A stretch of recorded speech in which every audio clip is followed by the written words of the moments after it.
2025년 중국 정부는 물론 민간 기업이 목표로 내건 중국의 자율주행 상용화 원년입니다. 디데이까지 2년여 남짓 남겨놓은 중국은 전방위적으로 자율주행 상용화에 박차를 가하고 있죠. 현재 중국은 막강한 자금력을 바탕으로 IT 업체와 자동차 업체들이 자동차의 통신 기술을 접목한 커넥티드카를 비롯해 자율주행 자동차 기술 개발에 몰두하고 있는데요.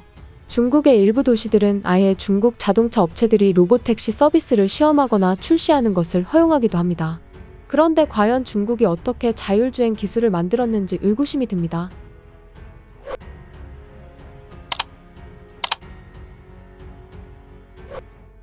중국을 대표하는 자율주행 기업은 샤오펑 모터스입니다. 하지만 샤오펑 모터스는 테슬라와 애플에서 빼낸 기술로 자율주행차를 개발해왔다는 비난을 받아온 업체이기도 합니다.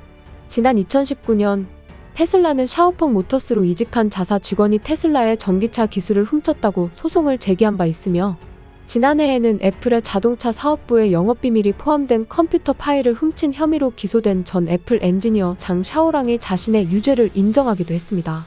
그렇다면 샤오펑이 만든 자율주행 성능은 어느 정도일까요? 보시는 장면은 저렴한 가격의 자율주행차 출시를 목표로 내세워 자동차 업계의 샤오미로 불리는 샤오펑 모터스의 샤오펑 모터스 i3 시리즈 자율주행 차량 시스템 영상입니다. 결론적으로 샤오펑은 테슬라와 애플의 전 엔지니어를 고용해 최고의 전기차 기술을 빼내고도 그 기술을 제대로 적용하지 못한 것 같습니다.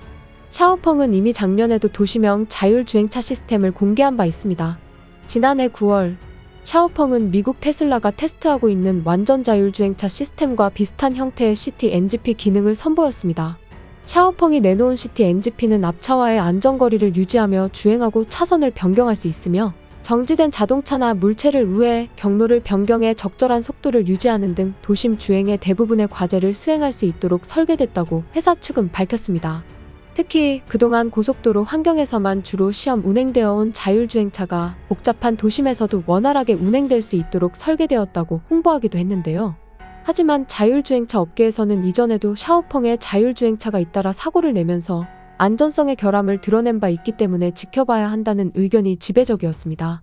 2021년 9월에도 샤오펑의 P7 승용차가 L2급 보조 주행 기능이 켜진 상태에서 고속도로를 주행하다 앞 트레일러 차를 추돌한 사건이 일어난 바 있기 때문인데요. 다른 중국의 전기차 기업인 니오에 EA들 몰던 운전자가 자율주행 시스템 NOP 기능의 결함으로 사망하는 사고가 발생했고, 테슬라 역시 잦은 사고로 명성에 금이 간 상황입니다.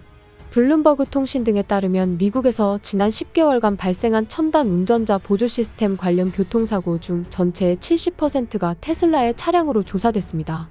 베낀 업체나 베끼게 놔둔 업체나 불안정하기는 마찬가지였던 겁니다.